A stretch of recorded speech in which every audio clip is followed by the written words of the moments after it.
Bismillahirrahmanirrahim. Our today's topic is theoretical models of translation. As you know, we are in these days studying the course research, and for a researcher, it is essential to know some theoretical models of a translation. In this lecture, we shall be talking about the meaning of model. What do we mean by model here in this context? And some remarks on research models in general and models about translation studies, and then followed by three basic theoretical models of research in translation studies, namely comparative models, process models, and causal models. You can see in this picture it is a miniature model of a car. The picture gives us some idea of a car, present car or future car, or some features of this entity, this car. But this is not the car. That is the difference between model and the actual entity. We can see this as well, the planetary system, and this picture this depicts the planetary system in a way which gives us some idea or some kind of understanding about the planetary system, or how it works. So with these two quick pictures, we can come to a kind of definition of the model, is which is a construction that represents some aspect of reality. So here we have three keywords: construction, some aspect of reality, not all, some aspects of reality. So there is a construction that represents some aspect of reality, as we have seen here, that this image has been constructed, made, prepared in a way which gives us some aspects of what could be the reality, or what is the real uh, uh, form of this thing, like this as well. So with this concept, I don't call this a definition, it's a kind of definition, but with this concept of model, we can move on, and we can see that there are things that we should keep in our minds about the research model. Model in research is an essential, and especially in translation studies research. Research uses theoretical models either explicitly or implicitly. Sometimes the research is carried out and the researcher perhaps is not consciously aware of what kind of model or combination of models or versions of different models he or she is using. Translation models are based on assumptions. Not only translation models, actually, the studied that are done in the area of humanities and social sciences in general, and especially we are talking about here translation studies. So the models here are based on assumptions about how something is structured and how might be related to other phenomena. So that's very important, because the pictures that we have seen, actually they are the pictures of tangible things in a way, but in translation studies things are not tangible, they are intangible. So we have to have some assumptions about how something is structured, or how might it be related to some other related phenomena. Theoretical models represent something in more abstract way. This is again very important to understand, and that's why grasping the idea of model in translation studies is, it takes some energy and some mental practice as well. Term model does not mean ideal. you know we have seen this miniature model of this car. So this is not ideal, but it gives us something about what could be a car, or what car is, or what are the features, the tangible material features of this thing. So here it is very important to keep in our mind as a researcher that the term model does not mean that this is the model itself is an ideal thing. Not all models represent something in a straightforward and simple way. Some models are very complicated and or mixed with different variants or different models or theories. So in that situation, they are not very straightforward, or they do not look simple, and they are not simple. Translation models are an attempt to construct image of the study, because to begin with the clear image of the model, actually as a researcher, it gives good line towards how to go about this certain topic or theme or combination of topics in the area of research. So translation models are maps showing important features of the object. So we can also take the analogy of maps here to understand the meaning and the concept of translation model. So maps, there are maps that show national borders, maps that show different vegetation areas, and maps that show the areas of wealth and poverty, and so on and so forth. You might take a ready made available model of translation study and use its framework and concepts straight away. You as a researcher might adapt a given model to your own purpose. Of course, you can bring some changes, slight changes, big changes in the available model and use it for your own research. So essentials for researchers in translation studies is, as I in the beginning indicated too, is the knowledge of various models. So researchers should be aware of the knowledge of at least some basic models of translation studies, and then comparative knowledge of various versions of the model, because sometimes the models are made up of with the help of combination, combining different versions of the different models, so a new model. In this lecture we are just going to talk about the basic theoretical models for translation studies research. So here we are. So we have three basic theoretical models of translation studies research: comparative models, process models, and causal models. And each of these has several associated variants and theoretical frameworks too. What is a comparative model? It's a simplest representation of comparative model. You can see on one side we have source text, and on the other side we have target text. So we see that this sign of equal, that the source text becomes equal to the target text comparison, or we can put the target text on our left side and source text on our right side to rephrase it, and we say the target text after translation has become equal to the source text, and this sign means that it's equivalent to. So we, in the comparative model, the core idea is, the core question is the question of equivalence, and these two equal signs, or this equal sign tells us that this is the starting point in the comparative model.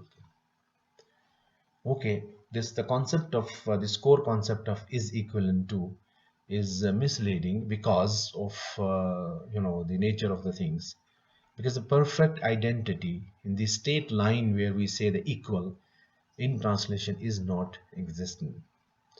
So interpretation of the relation of st with tt or tt with st could be like this, where we have some kind of relevant similarity not equal. So we have these lines, the tilted lines, where some parts are equal and others are not equal, they are deviant from the source text. So st is similar to tt, or tt is similar to st. So the basic concept of is equivalent to is not the straight line, rather these, the tilted line, if we can say this.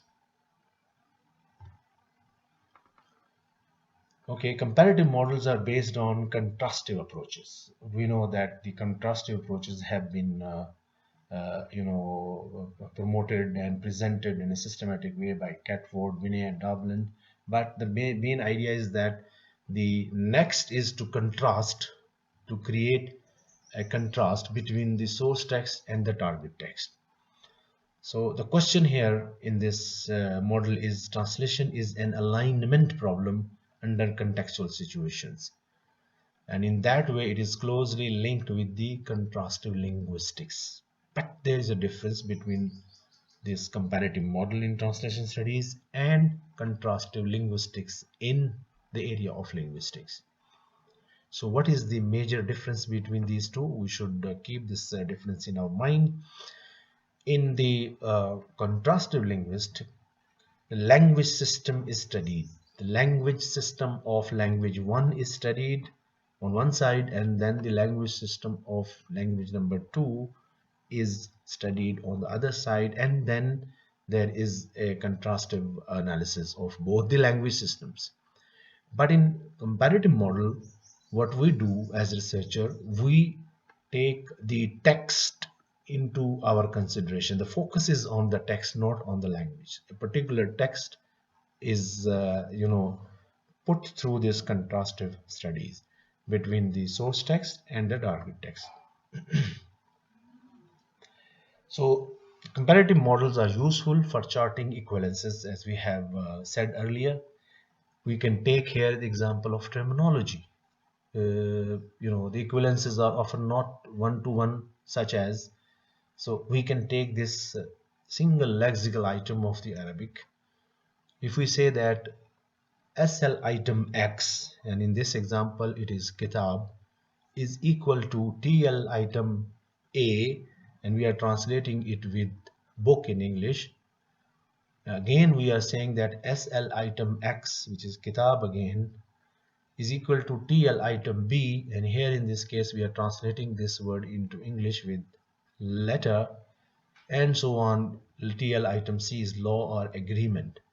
So what we are trying here, that we are trying to create a kind of equivalence in different contextual situations. Although in this slide you don't see the different contextual situations, but the word kitab in different contexts in Arabic language is used for these meanings, the three, and couple of other meanings as well. So if conditions are stated explicitly, now this is the conclusion part of the study done on the basis of translation comparative models. So if conditions are stated explicitly, an equivalent rule can be formulated for a given language pair. This approach actually has been given by those scholars who thought that, or who actually studied translation studies as a science. They said the translation studies as a science, so we can adopt this scientific tool where things are quantified and things are rules are made, and so on, more meticulous studies can be carried out. So if conditions are stated, and we take the same example, kitab, and we say have studied the occurrence of this word as a terminology, and we can say kitab is book is a term, letter is a term, law is a term, agreement is a term, and we want to have a rule, equivalence rule in this context. So we study the occurrence of this word kitab, for example, in Arabic corpora, and we find that this word has been used for uh, the meaning of book, for the meaning of letter, for the meaning of law, and then we defined the conditions, contextual conditions of this meaning in almost all a kind of survey in almost all the occurrences, and on the basis of that, we can have equivalent rule. So this is very important aspect of this. So under given contextual conditions, the equivalent of SL item X is A, and so on. We can go to B, C, D, and the other meanings for which this word is used in Arabic language and should be translated into English with the equivalents that represent that meaning or similar to that meaning. Okay, comparative model is also used for studying shifts. I hope you understand shifts much better way. But the shift means that the differences resulting from translation strategies that involve changing something. So we have example here.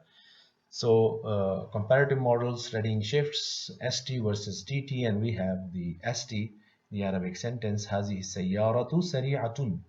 So focus on the word Sharia with red color, and then TT, the translation, this car runs fast. So the noun phrase here, that is Sharia, has been translated with the verbal phrase that is runs fast. So a shift has taken place here in the translation. So comparative, of course, the model tells us how to study the equivalence first and then the shifts second as well. We carry with the same example to say that we ask ourselves, do we find identity that is equal or similarity that is mostly equal, or what kind of differences if they are. So we have to go into the minute details of the differences or minute details of the differences again in different situations, in what context. And are they random and systematic? This is another question that should be asked when we analyze when we do this comparative analysis in the light of the shifts. So is it systematic? Can we formulate an equivalent rule? Again, we come back to the equivalence rule in the light of the shift theories. Use of comparative models can also be used in corpus studies. So in corpus studies, on the one side we have translated text, and on the other side we have non-translated text of the source language. So the theme is same, the topic is same, but the text has not been translated. But we have this another option of conducting comparative models in that. So what is the task? Discover the nature of similarity or difference relations within respect to given linguistic features. Again, same model of or there is theory of shifts or equivalence can be applied on these two type of texts, translated text and non-translated text, though those both belong to one theme or one topic or one area. The questions: is the difference similarity frequent? Again, the same question can be raised here. Is it significant, insignificant, important, unimportant? Is the average sentence length of target text shorter, longer than original text? So these are various questions or various angles through which the comparative models can be used to study the shifts. Okay, the second main theoretical model is process model. Process model, that is PM, based on time and phases, and thus it is a dynamic model. Some variants are based on communication. So basic communication model, as you can see here, we have a sender, which is of course S within bracket, and the arrow in the sender sends the message, which is M, and at the end of this spectrum there's a receiver, that is R. So this is a basic communication model that takes place in the human society. But in translation studies, we have S1, that is the original writer, sends a message, that is the original text, and then we have receiver 1 slash S2, that is the receiver 2, the sender 2, that is the translator in between, and then when he translates, create the message 2, and then we have receiver number 2, that is the reader of the translated text. We can expand this model in a different with the help of different aspects. That sender can be split into original writer and client. So the sender on one side can be split into original writer and client. We can say the original writer is the S1 with the M1, and then the client are one, and then there's the publisher, or and then so on and so forth in the original text. From the original text we come to the receiver, whatever we can call it, receiver number 2, and then sender number 3, and so on and so forth. So the model can be expanded keeping in view all the players of the translation activity. Receivers can also be split into client, publisher, students, various kinds of readers, so on and so forth. Process models are useful if relation between different phases of translation process are sequential, and if we are going to study the processes, and these processes are are in a sequence, so they can be very useful. A process model allow us to make statements about typical translation behavior. For example, micro level use of time, how the translator has used his or her time for translating a certain text. Sequential distribution of different translation tasks. We should know that when we translate something, or a translator translates something, there are different tasks. uh, Starting from the reading or understanding the source text till the final finished preparation of the finished product. So when decisions making is a sequence of choices, so we can also have a flow diagram how the process was carried out for the translation of a certain text type. When the focus is on translators problem solving procedures, for example, when the focus is on that how the translator has solved his or her problems for a certain text, so how do we recognize a problem? What do translators do? What kinds of strategies do they use, and in what order? So how do they test and evaluate their strategies? So in the process, as you know, we try to understand the various steps and phases through which the translators pass through, or through which the translator actually passes and then brings the target text out. So the focus is not on the text, rather the phases and steps and activities taken by the translator, just studying each activity, each step, and each phase from different aspects. Again, shifts can also be studied from this process models view. What are the shifts? Are strategic solutions to the problem. Shifts as strategic solutions to the problem.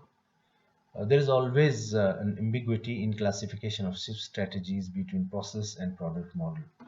And to make it very clear, let me say that if you study the shifts from the process model, you focus on how. And if you study the shifts from the product, the comparative model, that is the product model, you focus on what is the result of that strategy. So let's take the example of explicitation, which may refer to, let me tell you what is explicitation. Explicitation is a strategy used by the translator to make ambiguous or not clear things in the source text very clear for the reader, and in the main text. It is not in the footnote, it is not in within the brackets, and so on and so forth. If I quote one example, let me give you one example. If there is a word Baitullah in a text and it is translated into English, so Baitullah, you can say house of God, with house capital H and God capital G, but because it is not enough to translate these words in this way. So you can say that the house of God, in a way, where the Muslim, now see the where, to which where the Muslim focus, at the locus of focus of the Muslims, where they direct their intention, attention, during their worship. So that is their central point to which they always direct their direction and intention when they pray God. So I'm writing all this within the text. So this is explicitation, quick example of the explicitation. So if you study the strategic process of making something in the source text more explicit in the translation, that is the process. But if the resulting product, the segment of the translation. So if the only difference could be that where is your focus? Are you focusing on the process or you're focusing on the product? So shifts can also be studied in process model. Okay, now the causal models. The causal model is actually based on, as name suggests, is, as you can see the arrow here, an arrow means causes or produces. So we see that something causes or produces translation, and then translation causes effects, and then effects causes some more effects or change in the situation in the society. Causality is a complex phenomenon, especially when we are in the area of humanities and social sciences. So ways to understand, we have different ways to understand causality. Is one is that there is a deterministic cause. Usually this is discovered in the area of pure sciences, natural sciences, and that deterministic cause can be quantified as well. For example, gravity causes things to fall. Other social pressure and influence, we cannot say that they are direct causes of something, but they have contributed. So for that we use words pressure, we use word influence, impact, we can say partial factors or factors, one of the factors, and so on and so forth. There are many levels of causation. Three can be distinguished here. Number one is proximate, that is the most immediate. This is in the center of circle. If we just visualize three circle and we put this the proximate in the most inner circle, which is the most immediate, such as the translator's cognition, that is what is coming from the translator's cognition, from his knowledge, from his understanding, from his how his brain works when he or she translates. That is the, as I said, in the core circle, and within that circle is the this proximate cause. Tory called this translation act. So translation in this case is as it is because the translator has so decided in his brain, in his cognitive process, through his cognitive processes. Here, relevant factors are, as I think said, and we can see it again: translator state of knowledge, emotional state as well, attitude towards task, translator's personality, and life experiences as a whole. All these affect, all these contribute in making his, in making this proximate cause. And of course, for this cause, we have a translation as we see from this translator A or B or C, with the name of the translator. The second is the external conditions, what is called by Tory translation event of the translation task. Is the relevant here are the source text is self external thing, and the client's instruction is something which is very much external, coming from the client, those who pays for the translation aids, and the deadlines, the pressure that is put on the translator to accomplish the certain task. So everything that affects the concrete translation is related to this, what Tory has called translation event, that is external condition. Number three is the socio-cultural. That is the, I think the second one, as I said, I started with the circle. It is a second circle surrounding the translator, as we see that because the source text is coming from the outside of that core circle. And client instructions are also coming from, not from his cognitive, state or cognitive processes, coming from other direction outside this core circle. So we can draw the second circle with the title of external conditions, and here we can draw the third circle, which is socio-cultural, which is called by the translation norms by Tory as well. So translation traditions, what are the translation traditions, what are the history, what is the ideology, what are the ideological norms for translating a certain kind of text, and general economic goals and status of the language involved. So if the language is strong, language is important, language is unimportant, language is weak, language is local, and so on. So for there are a lot of things that are taken into account to when we try to analyze the cause, this cause, socio-cultural cause. And this, as I said, we can draw the third circle around the second circle, where we see that the socio-cultural causes also affecting the translation process. These factors influence choice of particular ST in given circumstances, taking into account the text type and the choice of the translator as well. Who should translate this text in the particular way of translating? So the positive negative effects and influences of translation on readers, cognitive, emotional, behavioral states. Though this, when we study the causes, of course, we come to this side, and on critic, teachers, reviewers, on buyers and markets. If a text for a product has been translated, and how this translation has affected on the behavior of the buyers, on the behavior of the readers or the recipients, on the other market which is outside the original, of course, language and culture. Positive negative effects, and also spreading religions and ideologies. This is also a very important dimension of research when we use this causal model. Some examples on this is, of course, a little bit theoretical background of based on implicit and explicit causal models. NIDA's dynamic equivalence includes the idea of achieving a similar effect, as we know that the similar effect that the source text has on its reader, because the target text should have the same effect on the minds of the target text reader. So the similar effect, actually, this tells us that the NIDA's dynamic equivalence is embedded with this cause. Scopus theory is very obvious. It foregrounds one kind of cause, that is intention. The polysystem approach and the cultural turn, of course, source and target cultures to explain translation causes and effects. There are, we can take some examples of the major questions that are raised when we study the causes or study the translation from causal models point of view. Why this translation like it is?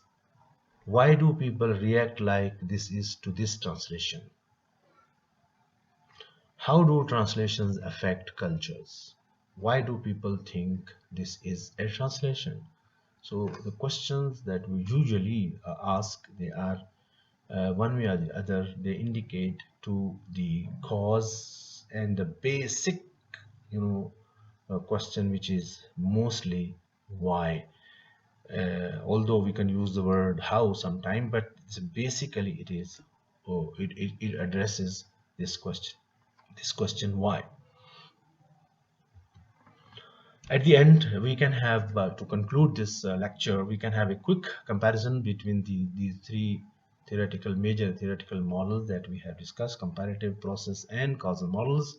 So we can say that the comparative models help us to describe the translation product, the product, the keyword in this comparative model, and its relation with the source text and non-translated text, as we have seen in the corpus studies.